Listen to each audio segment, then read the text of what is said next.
Cara menyikapi hidup, ajaran Konfusius. 1. Menempuh jalan suci. Manusia pada umumnya berkeinginan berbuat kebaikan dalam menjalankan roda kehidupan. Ini diharapkan agar di kelak kemudian hari akan mendapatkan ganjaran yang baik. Tapi seringkali manusia secara tidak sengaja melakukan hal yang kurang baik, bahkan melakukan perbuatan yang salah. Ini harus diakui karena kita sebagai makhluk ciptaan Tian atau Tuhan tidak sempurna.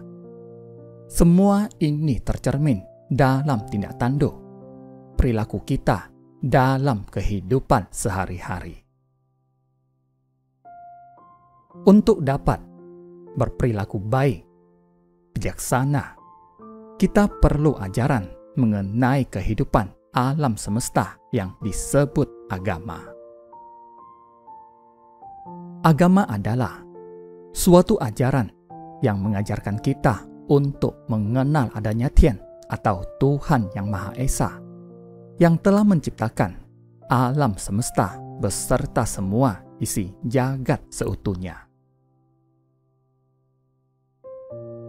Dalam ajarannya, Tuhan mengajarkan agar kita semua dapat hidup damai, rukun, saling mencintai, saling mengasihi, saling menyayangi, toleransi, berperilaku bijaksana, adil kepada sesama maupun antara makhluk satu dengan lainnya. Agama Konghucu mengenalkan kita kepada Tuhan atau Tian. Agama ini juga mengajarkan kita agar selalu bersikap rendah hati untuk mencapai jalan suci dengan menjunjung kebajikan berlandasan akan firman Tuhan. Seperti telah tertulis dalam kitab suci agama Konghucu di kitab suci, dikatakan firman Tuhan atau Tuhan yang Maha Esa, itulah dinamai watak sejati. Hidup mengikuti watak sejati, itulah dinamai menempuh jalan suci.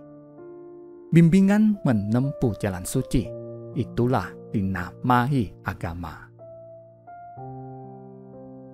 Perbuatan kebajikan di dalamnya mengandung nilai-nilai ajaran mengenai perilaku bakti, menjalankan hidup dengan benar, saling mengasihi, saling menyayangi, saling menghormati, saling menolong, dan berlaku adil atau bijaksana. 2. Perlu membina diri. Semua ini dapat kita lakukan dengan cara mengendalikan emosi dan hawa nafsu kita secara benar. Inilah yang sering disebut juga sebagai introspeksi diri atau membina diri. Untuk mengadakan introspeksi diri, kita harus berani bersikap terbuka, siap untuk dikritik, dan siap menerima pendapat orang lain. Tertulis di kitab suci Susi, karena itu, dari raja sampai rakyat jelata mempunyai satu kewajiban yang sama, yaitu mengutamakan pembinaan diri sebagai pokok. Tentunya dengan sikap saling menghormati terhadap sesama. Introspeksi diri juga harus dilakukan agar kita tidak menganggap bahwa apa yang kita lakukan selama ini selalu benar.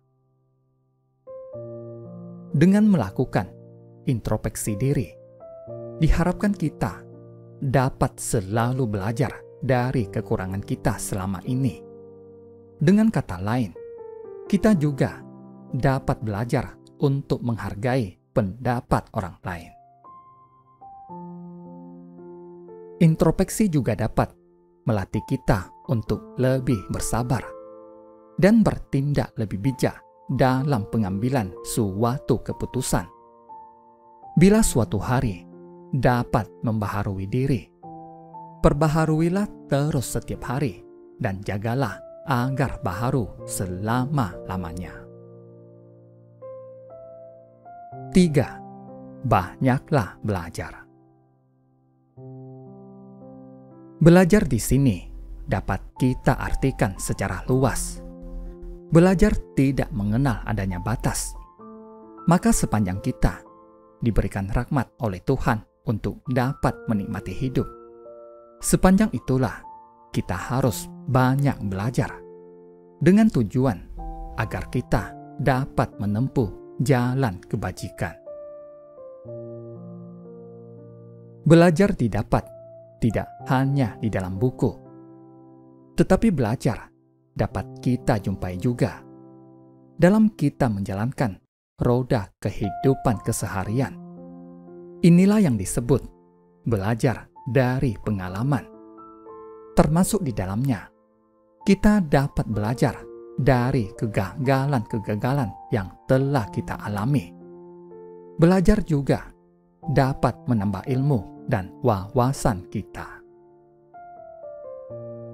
Kita tidak perlu memandang kepada siapa kita harus belajar. Apakah kita harus belajar kepada orang yang lebih pandai, kepada orang yang lebih tua? Kalau kita mau belajar, sering juga kita temui banyak orang yang kita anggap tidak tahu, tapi malah orang itulah yang banyak tahu. Karena itu, kita harus banyak belajar dengan tidak memandang kepada siapa kita belajar, tapi kita belajar untuk menempuh jalan kebajikan dalam menjalankan kehidupan keseharian. 4. Pandailah bertanya. Untuk belajar, kita juga tidak usah merasa malu bila kita tidak mengetahui hal yang sebenarnya. Maka dalam belajar, perlu banyaklah bertanya kepada orang yang lebih mengerti, baik orang tersebut lebih tua atau muda. Yang perlu diperhatikan dalam bertanya adalah, apakah pertanyaan yang kita ajukan cukup relevan untuk ditanyakan? Bertanyalah secara santun. Tentunya jangan sampai apa yang kita tanyakan menyinggung perasaan orang lain, sehingga kita membuat masalah baru. Dengan banyak bertanya, bukan berarti kita bodoh, melainkan kita akan banyak mendapatkan penjelasan dan jawaban yang jelas sebagai bahan pemikiran untuk berbuat kebajikan. 5. Berhati-hatilah memikirkan. Bermodal jawaban dan pemikiran yang beraneka ragam itulah, maka kita harus berhati-hati dalam memikirkan jawaban yang paling tepat untuk menarik kesimpulan dari masalah yang kita hadapi. Dalam memikirkan jawaban tersebut, kita tidak boleh memikirkan diri kita sendiri secara egois, tapi kita harus memikirkan secara arif dampak yang akan timbul dari keputusan yang kita ambil secara umum. Dengan demikian, diharapkan keputusan yang kita ambil dapat dijadikan suatu keputusan yang dipakai oleh umum. Dengan kata lain, keputusan tersebut telah disepakati bersama. 6. Jelas menguraikan.